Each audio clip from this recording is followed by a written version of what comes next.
मंत्री जी, बड़ी तैयारी चल रही है पीएम मोदी के 100वें एपिसोड के लिए, मन की बात के लिए क्या कहेंगे फरीदाबाद की जनता क्या कहेंगे? फरीदाबाद लोकसभा के सभी जो चुने हुए जनप्रतिनिधि हैं, चाहे वो जिला परिषद के सदस्य हैं, चाहे वो नगर परिषद, नगर पालिका, नगर निगम के सदस्य हैं, चाहे वो ब्लॉक समिति के सदस्य हैं, उन सब जनप्रतिनिधियों को आज बीजेपी कार्यालय फरीदाबाद में बुलाया गया है। और क्योंकि पूरे देश में दुनिया के सबसे लोकप्रिय नेता और भारत के प्रधानमंत्री आदरणीय नरेंद्र मोदी जी की मन की बात के 100वें एपिसोड का प्रसारण 30 तारीख को सुबह 11 बजे होना है। उसकी तैयारियां पूरे देश में हर लोकसभा क्षेत्र में, विधानसभा क्षेत्र में बूथ स्तर तक चल रही हैं।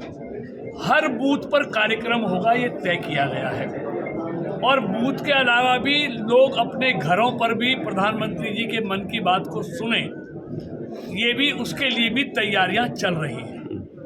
और हम इस बार सब कार्यकर्ता मिलकर प्रधानमंत्री जी के मन की बात के 100वें एपिसोड को दुनिया में एक विश्व रिकॉर्ड बनाना चाहते हैं। मुझे उम्मीद है कि इतना दुनिया का कोई भी लीडर या प्रधानमंत्री नहीं होगा जिनकी बात को एक समय में इतने लोग सुने।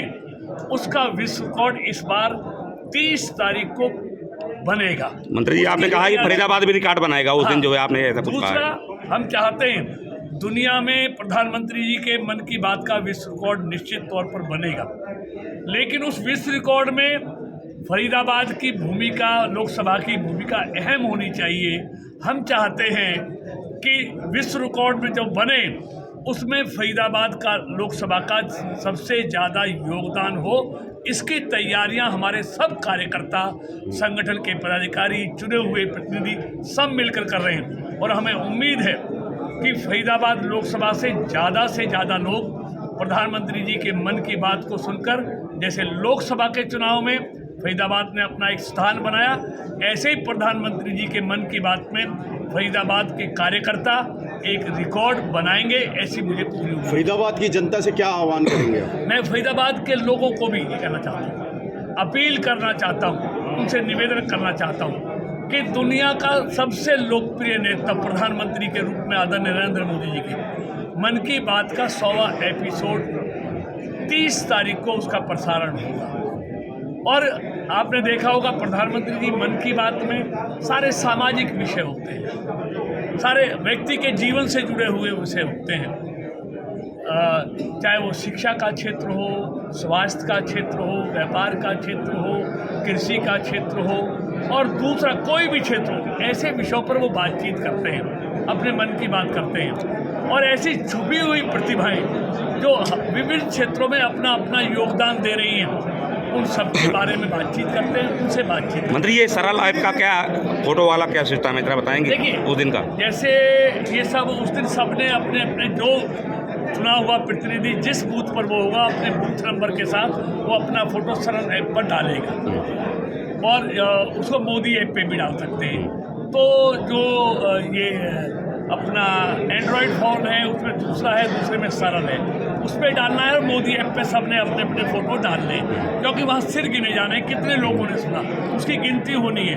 तो जब तक ये सारे जिनने जहाँ पर सुना है सरल ऐप पर अपने फ़ोटो नहीं डालेंगे, तब तक वो गिनती पूरी नहीं हो पाएगी। हरियाणा में लगातार आम आदमी पार्टी कहीं ना कहीं अपने वर्चस्व की बात कर रही है, परंतु दिल्ली में शीश महल का मुद्दा बहुत उठ रहा है। मंत्री जी, देखिए, लोगों की कथनी और करनी में क्या आता है, ये केजरीवाल जी के इस एपिसोड से पूरा दर्शाता है। जो कहता था मैं बड़ी गाड़ी नहीं लूँगा, बड़ा बंगला नहीं लूँगा, कोठी नहीं लूँगा, सारी ये विलासिता की सारी सुविधाएं नहीं लूँगा, आज एक अपने रहने के मकान पर 45 करोड़ रुपया रेनोवेशन पर खर्च करते हैं। तो ये कैसे गरीब के नेता हो? मंत्री जी, क्या 8 लाख का पर्दा आपने भी कभी देखा है? मैं तो कभी देखा भी नहीं, सुना भी नहीं, पहली बार सुन रहा हूँ। आपकी कोठी में भी 3 करोड़ का फ्लोर लगा हुआ है। के पैसे का इस तरह दुरुपयोग करेंगे अपनी विलासिता के जीवन में, तो ये किसी ने उम्मीद नहीं की थी, लेकिन उसका असली चेहरा लोगों के सामने आ गया है। और वैसे बार बार आ रहा, वो कह रहा मैं कभी राजनीति में नहीं आऊँगा। उन्होंने अन्ना हजारे को धोखा दिया, उन्होंने दिल्ली की जनता को धोखा दिया। उन्होंने जो कहा उसके विपरीत किया। बंगला नहीं लूँगा, बड़ी गाड़ी में नहीं चलूँगा। आज बड़ा बंगला भी है, बंगला के रेनोवेशन 45 करोड़ रुपये लोगों के खून पसीने की कमाई को बर्बाद किया गया है। आज बड़ी गाड़ियों में भी चलता है। आज भ्रष्टाचार के बड़े से बड़े आरोप नहीं, भ्रष्टाचार में भी उन्होंने रिकॉर्ड बना रहे। मतलब हर क्षेत्र में उन्होंने जो किया, लोगों के साथ धोखा किया। आज भ्रष्टाचार में नंबर 1 है। वो कहते हैं शिक्षा में, अरे शिक्षा में नंबर 1 तो तुम नहीं हुए, लेकिन भ्रष्टाचार में बहुत आगे बढ़ गए केजरीवाल जी। आपकी पार्टी आज आपके कई मंत्री जेलों की सजा काट रहे हैं। मंत्री जी, आप 2 बार सांसद रहे हैं, 3 करोड़ का फ्लोर क्या आपकी कोठी में कहीं मिला है? क्या लगाया आपने? क्या आप 2 बार सांसद रहे हैं, क्या आपके आवास में 3 करोड़ का फ्लोर लगाया कहीं? फ्लोर नहीं, मेरी कोठी मेरे बाप की बनाई हुई कोठी है, उसी कोठी में मैं रहता हूँ। और जैसे आम आदमी रहते हैं वैसे रहते हैं। आप जाते हैं मेरी कोठी में। मेरा सवाल है मंत्री जी, आप विश्व रिकॉर्ड फरीदाबाद में बनाना चाहते हैं। नहीं, हिंदुस्तान का रिकॉर्ड है। हाँ, फरीदाबाद में भी आप रिकॉर्ड बनाना चाहते हैं। कोशिश है। लेकिन कुछ भाजपा नेता हैं जो खुद को भावी उम्मीदवार बता रहे हैं, देखिए, लेकिन यहाँ पर नहीं आए। उनसे किस प्रकार के सहयोग की उम्मीद करें? देखिए धर्मेंद्र जी, भारतीय जनता पार्टी का हर कार्यकर्ता इसमें सहयोग करेगा। और देखिए, चुनाव की जहाँ तक बात है, हर व्यक्ति को टिकट मांगने का अधिकार है, लेकिन फैसला पार्टी करती है। और मैं तो पार्टी का पहले से सिपाही हूँ। पिछले 30-35 साल से पार्टी में काम कर रहा हूँ। पार्टी मेरी जो भूमिका तय करती है, मैं उस भूमिका में काम मंत्री जी, यहाँ उनको दावत दी गई थी कि नहीं? प्रतिनिधि है आपकी टक्कर में?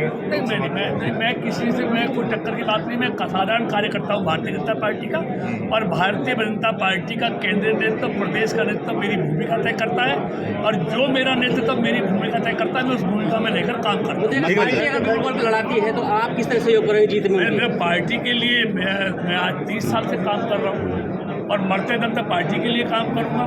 जो भी पार्टी से चुनाव लड़ेगा उसकी मदद करूँगा, तन मन धन से करूँगा। मतलब मैं पार्टी का सिपाही हूँ। पार्टी जो मुझसे कहेगी मैं वो काम करता हूँ जो पार्टी मुझसे कहती है। ठीक है, थैंक यू।